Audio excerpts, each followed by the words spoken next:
Semen analysis ಅಥವಾ ವೀರ್ಯಾಣು ಪರೀಕ್ಷೆ ಮಾಡೋಕ್ಕಿಂತ ಮುಂಚೆ ಏನು ಟಿಪ್ಸ್ ಫಾಲೋ ಮಾಡಬೇಕು?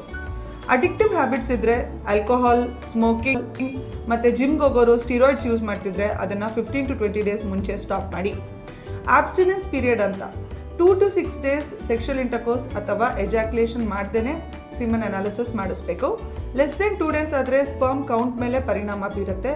ಮೋರ್ ದೆನ್ 7 ಡೇಸ್ ಆಗಿದ್ದರೆ ಸ್ಪರ್ಮ್ ಮೊಟಿಲಿಟಿ ಹಾಗೂ ಲಾಟ್ ಆಫ್ ಡೆಡ್ ಸ್ಪರ್ಮ್ಸ್ ನಾವು ನೋಡ್ತೀವಿ. ಮೂರನೇದು, ಸ್ಪರ್ಮ್ ಕಲೆಕ್ಷನ್ ಮಾಡೋ ದಿನ ಹಾಟ್ ವಾಟರ್ ಬಾತ್ ಆಗಲಿ, ಟೈಟ್ ಅಂಡರ್ವೇರ್ ಆಗಲಿ, ಅದರ್ವೈಸ್ ಸೋನಾ ಬಾತ್ ಯೂಸ್ ಮಾಡಬೇಡಿ. ನಾಲ್ಕನೇದು, ಸ್ಪರ್ಮ್ ಅನಾಲಿಸಿಸ್ ಕೊಡಬೇಕು? ಒಂದು ಪ್ರಾಪರ್ ಫರ್ಟಿಲಿಟಿ ಸೆಂಟರಲ್ಲಿ ಸ್ಪರ್ಮ್ ಅನಾಲಿಸಿಸ್ ಮಾಡಿಸ್ಬೇಕು.